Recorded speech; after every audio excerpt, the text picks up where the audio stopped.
কিভাবে মানুষ কবর থেকে উঠবে শোনেন। এই দুনিয়াকে ধ্বংস করার জন্য, কিয়ামতের ঘটনা ঘটানোর জন্য রব্বুল আলামিন একজন বিশেষ ফেরেশতা বানিয়েছেন।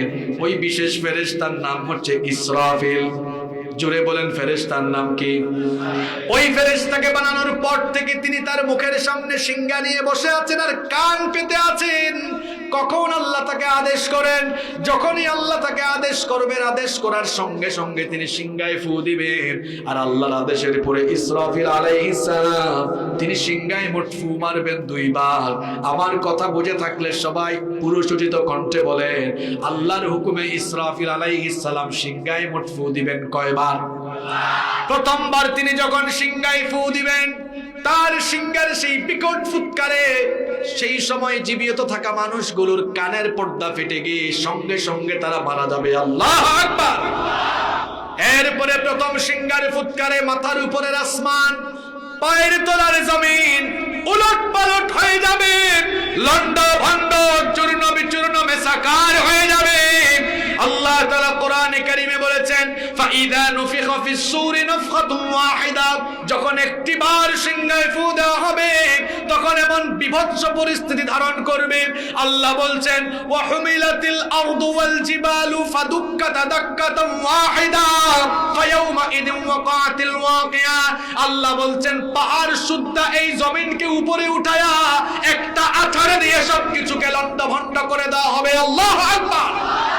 এই জমিনের উপরে যে সুন্দর সুন্দর বাড়ি আপনারা দেখেন, বিল্ডিং দেখেন, প্রাসাদ দেখেন, অট্টালিকা দেখেন, বড় বড় উঁচু উঁচু টাওয়ার দেখেন, কিচ্ছু থাকবে না।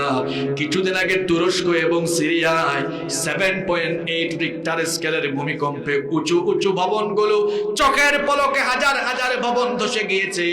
আল্লাহ বলছেন, আমার ইসরাফিলের সিংহার ফুৎকারের পরে দুনিয়ার কোনো একটা নির্দিষ্ট অংশ কম্পিত হবে না, বরং একটা সিংহার ফুৎকারে ইদা সুলসিলাতিল আরদু জিলজালাহা, আল্লাহ বলছেন গোটা জমিনকে আমি একসাথে কাঁপায়া দিব।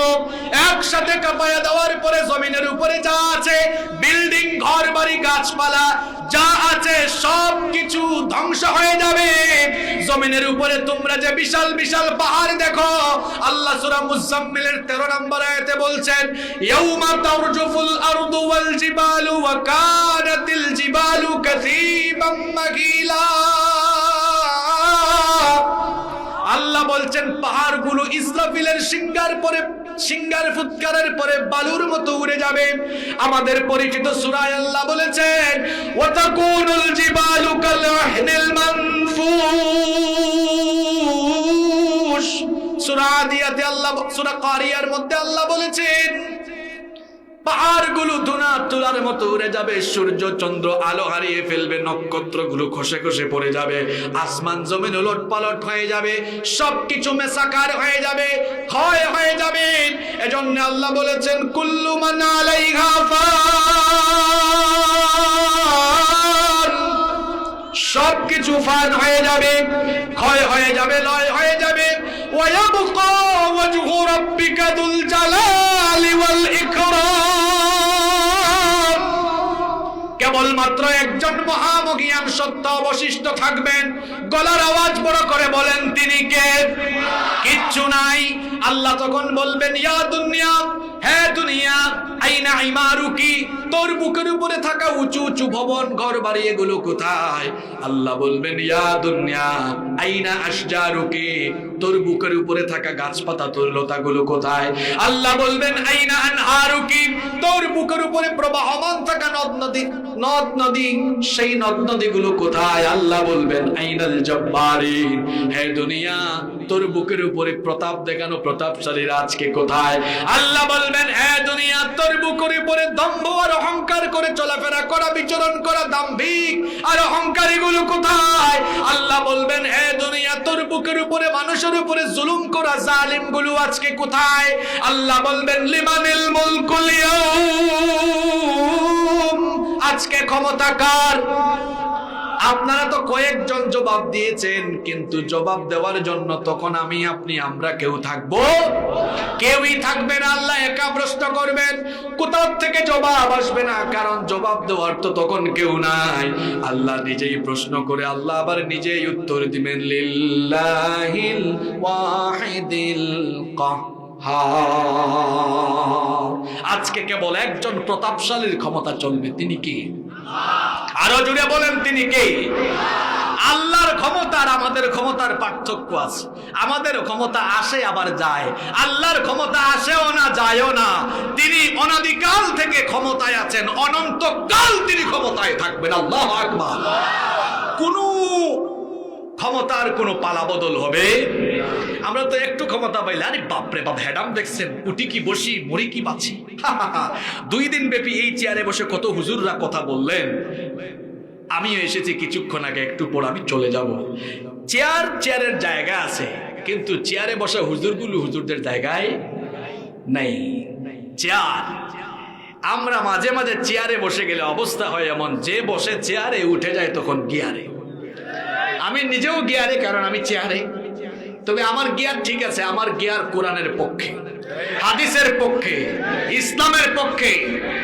এখানে যদি আমি কোরআন হাদিস ছাড়া আবুল তাবুল কথা বলে চেয়ার থেকে নেমে চলে যাই, যাওয়ার পরে কিন্তু শ্রোতারা ঠিকই বক্তাকে মূল্যায়ন করে।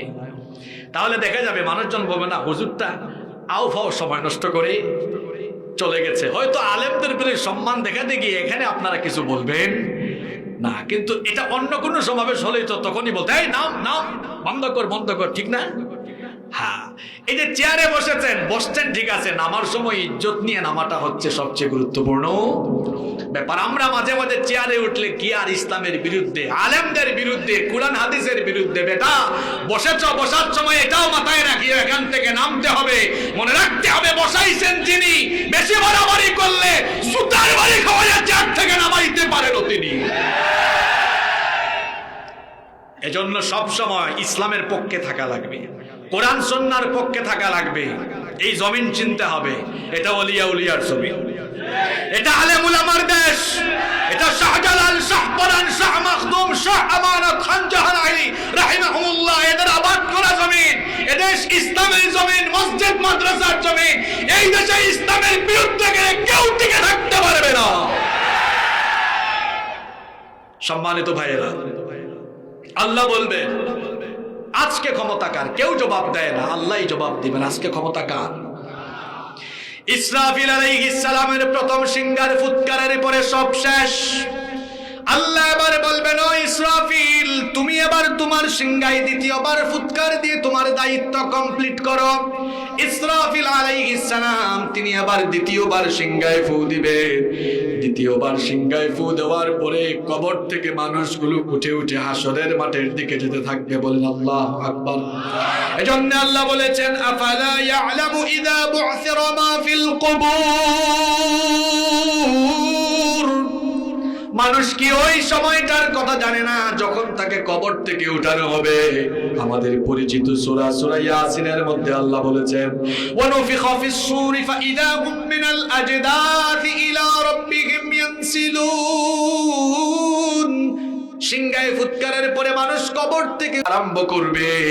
এরপরে মানুষ বলবে, ক্বালু ইয়া ওয়াইলানা মান বা'আসানা মিন মারকাদিনা হাযা মা ওয়া'আদার রাহমান।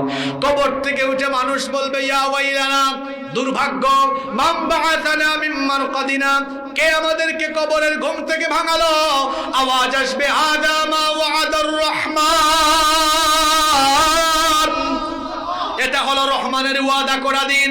রহমান ওয়াদা করেছিলেন একদিন কিয়ামতের ঘটনা ঘটবে। আজকে সেই কিয়ামতের ঘটনা ঘটে যাচ্ছে। তাহলে বোঝা গেল আমাদের সামনে যে কবর আছে, এই কবরে আমরা যাব, এই কবরে আমরা থাকবো ততদিন কিয়ামতের ঘটনা ঘটে না। যতদিন বোঝা যাচ্ছে তো?